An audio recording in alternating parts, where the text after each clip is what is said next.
तो स्टूडेंट जो आज हमने नया प्रैक्टिकल शुरू करना है उसकी हमने पिछली बार इंट्रोडक्शन कर ली थी। हमने क्या इसमें फाइंड आउट करना है, हमने स्टडी करनी है efflorescence in BRICS. Efflorescence last lecture में मैंने आपको इंट्रोडक्शन दी थी, एफ्लोरेसेंस क्या होती है हाँ जी स्टूडेंट्स? सर। कोई जना मुझे बताओ एफ्लोरेसेंस क्या होती है। ये मैंने फिगर भी लगाई है, जिसने एफ्लोरेसेंस नहीं देखी देखो इस तरह की होती है एफ्लोरेसेंस। बताओ एफ्लोरेसेंस क्या होती है, कोई भी बताओ मुझे अपनी सिंपल भाषा में बताओ। सर सर मॉइस्चर के कारण ना वाइट शॉट निकलने लगता है ब्रिक से। हाँ जी। तो स्टूडेंट देखो क्या होती है एफ्लोरेसेंस। एफ्लोरेसेंस एफ्लोरेसेंस का मतलब क्या होता है, देखो स्टूडेंट, कभी कभी क्या होता है आपने देखा होगा कंस्ट्रक्शन साइट के ऊपर या नई कंस्ट्रक्शन के ऊपर या पुरानी कंस्ट्रक्शन के ऊपर ब्रिक्स के ऊपर क्या होता है, व्हाइट पैचेस आ जाते हैं, व्हाइट कलर का पाउडर आ जाता है। ये जो व्हाइट कलर का पाउडर होता है, ये फिनोमिना क्या होता है, इसे बोलते हैं एफ्लोरेसेंस। अब स्टूडेंट देखो ये क्यों होता है। देखो अगर ब्रिक जो सी क्ले से बनी हुई है, अब अगर उस क्ले के अंदर अल्केलाइन सॉल्ट्स हैं, अल्केलाइन सॉल्ट्स प्रेजेंट है। अल्केलाइन सॉल्ट्स जैसे क्या हो गया, सल्फेट्स हो गए सोडियम पोटाशियम के, ठीक है, जैसे sulphates of sodium and potassium. अगर उस ब्रिक अर्थ के अंदर, उस क्ले के अंदर अल्केलाइन साल्ट्स प्रेजेंट है, तो क्या होगा, जब वो वाली ब्रिक जो कि अल्केलाइन साल्ट वाली क्ले से बनी है, वो मॉइस्चर के कांटेक्ट में आएगी, जब वो नमी अब्सॉर्ब करेगी वातावरण से, जब वो वाटर के कांटेक्ट में आएगी, तो वो जो साल्ट्स होते हैं, वो जो अल्केलाइन साल्ट्स होते हैं, वो क्या करते हैं, ब्रिक की सरफेस से लीच आउट होते हैं, मतलब बाहर को आउटर एक्सपोज्ड होते हैं, बाहर को निकलते हैं in the form of white powder या white patch.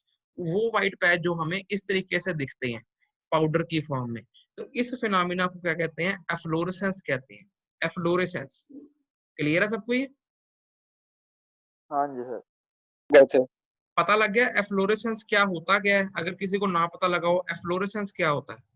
Efflorescence efflorescence basically क्या होता है स्टूडेंट, एफ्लोरेसेंस फिनोमिना होता है जिसके अंदर क्या होता है, अगर ब्रिक का क्ले, जिस ब्रिक क्ले से बनी हुई है, अगर उस क्ले के अंदर हमारे पास अल्केलाइन साल्ट्स प्रेजेंट है, अल्केलाइन साल्ट्स जैसे जैसे हमारे सल्फेट्स हो गए ऑफ सोडियम एंड पोटाशियम, अगर वो चीज उस ब्रिक की अर्थ के अंदर, ब्रिक की क्ले के अंदर प्रेजेंट है, तो क्या होगा, जब हमने उसकी ब्रिक पका ली, सारी बर्न कर ली, उसके बाद जब हमने कंस्ट्रक्शन में उसको बाहर लेके आए, तो वो क्या करेगी, वो मॉइस्चर के कांटेक्ट में आती है। जब वो मॉइस्चर के कांटेक्ट में आती है, वाटर के कांटेक्ट में आती है, तो वो जो उसके अंदर अल्केलाइन साल्ट्स हैं वो लीच आउट होते हैं, बाहर को निकलते हैं इन दी फॉर्म ऑफ पाउडर।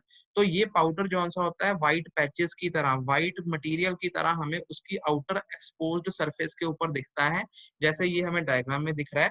तो इस जो फिनोमिना को, इस पाउडर को क्या बोलते हैं, इस सारे कंसेप्ट को क्या बोलते हैं, efflorescence. EFFLORESCENCE, efflorescence in BRICS.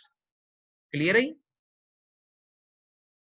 अगर हम ये एक और डायग्राम देखो, ये मैंने दिखाया था, ये एक तरीके के पाउडर की फॉर्म में होता है। अगर ये ब्रिक सरफेस है तो बाहर से हमें कोई व्हाइट कलर के पाउडर सा उसके अंदर से जनरेट होना शुरू हो जाता है। तो वो हम अगर उसको हाथ लगाएं तो कभी कभी इतना ज्यादा होता है कि हमारे हाथ पे भी लग जाता है। उस चीज को क्या बोलते हैं, एफ्लोरेसेंस बोलते हैं। क्लियर है? हाँ जी सर। अब स्टूडेंट एफ्लोरेसेंस, अब हमारा क्या, हमारा प्रैक्टिकल क्या है कि हमने एफ्लोरेसेंस कैसे डिटेक्ट करनी है। देखो हमारे दो प्रैक्टिकल इकट्ठे ही आएंगे। पहला प्रैक्टिकल का पहला पार्ट था to determine the water absorption of bricks, वो हमने पिछले सेकंड एक्सपेरिमेंट में कवर कर लिया था। अब हम इसका सेकंड पार्ट करेंगे, to determine the efflorescence in bricks, मतलब ब्रिक्स में कितनी एफ्लोरेसेंस है हमने उसका पता लगाना है। ये हमारा प्रैक्टिकल नंबर 3 है। क्लियर? अब हाँ जी एफ्लोरेसेंस सर। अगर मैं आपको जनरल बता दूं, एफ्लोरेसेंस देखो इसमें कुछ इतना मुश्किल एक्सपेरिमेंट नहीं है, बहुत सबसे सिंपलेस्ट एक्सपेरिमेंट है ये।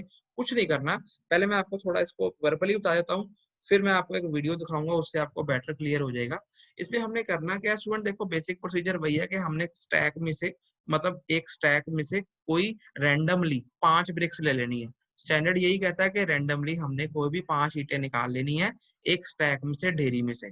पर हम जब लैब में करते हैं हम एक से ही कर लेते हैं, तो एक से हमारे लिए सफिशिएंट रह जाता है।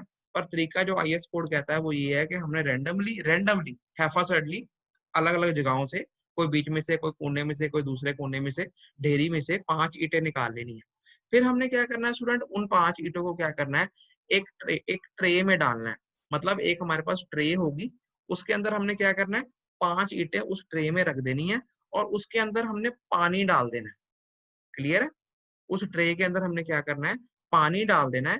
इतना पानी डालना है कि कम से कम 2.5 सेंटीमीटर मतलब 25 mm तक ब्रिक जौन सी है वो पानी में इमर्स हो जाए, पानी में डूब जाए। क्लियर है? क्लियर है? हाँ जी सर। इसका मैं पहले अभी आपको साथ में वीडियो दिखाता हूँ। जितना मैंने अभी आपको समझाया है इसका वीडियो देखो, वीडियो से आपको क्लियर हो जाएगा। वीडियो जो सा है हमारा, ये बहुत अच्छा वीडियो है, 157 555। इसका देखो ये वीडियो 157।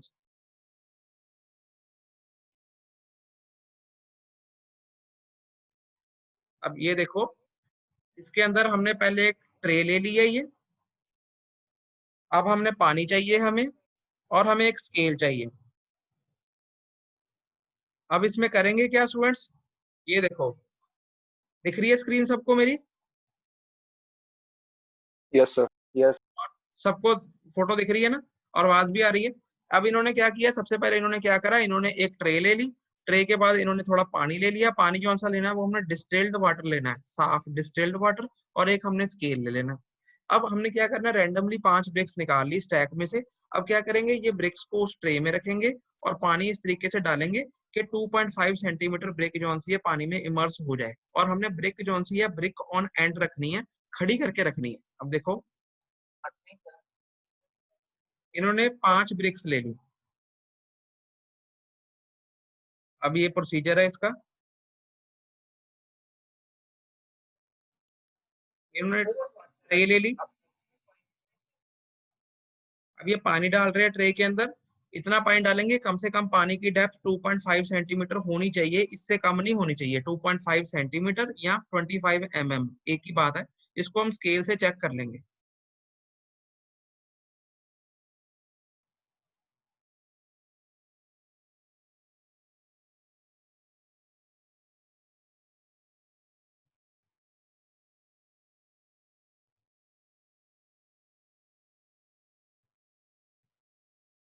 ये स्केल से इतना पानी डाल रहे हैं कि 2.5 सेंटीमीटर हो जाए, यानी कि 25 हो जाए।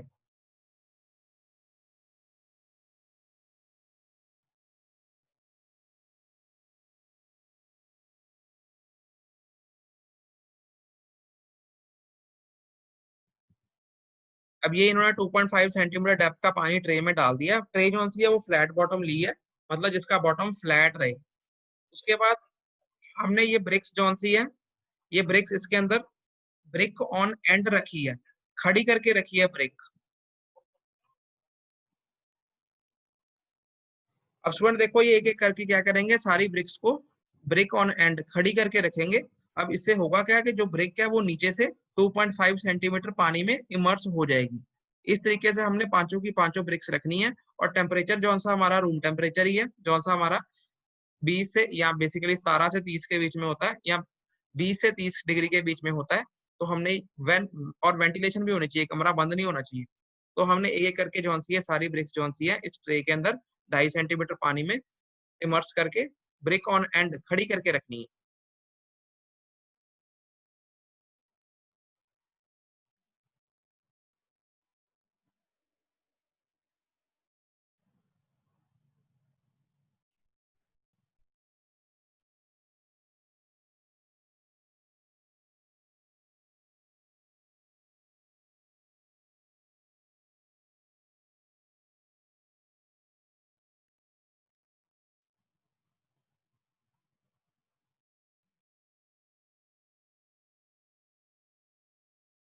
यहाँ तक क्लियर है सबको? अभी तक क्या किया हमने? अगर नहीं क्लियर तो पूछ लो। यस सर, क्लियर है।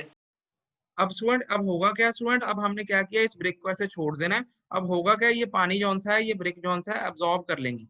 जब जौन सा ब्रिक ने पानी अब्सॉर्ब कर लिया, फिर उसके बाद हम क्या करेंगे, ये पानी जौन सा है इवेपोरेट हो जाएगा, खत्म हो जाएगा। एक बार ही कंप्लीट हो गया। फिर हम दोबारा दोबारा क्या करेंगे, इस ब्रिक इन ब्रिक को पानी में इमर्स करेंगे, उतना ही पानी डालेंगे 2.5 सेंटीमीटर का। जब तक दोबारा उसको हम ऐसे ही छोड़ देंगे, जब तक कि पूरा पानी जो है अब्सॉर्ब नहीं हो जाता, इवेपोरेट नहीं हो जाता। अब देखो ये, अभी ये इन्होंने पहली बार ही करा है, पहली बार जो सा था कि पानी में ब्रिक को इमर्स करा है। अब ये पहली बार क्या किया इन ब्रिक्स ने, जौन सा पानी जौन सा है वो सोख लेना है, कुछ पानी वेपोरेट भी हो जाना है, तो अब हमने इसको ऐसे ही छोड़ देना है। ये पहली बार हो रहा है।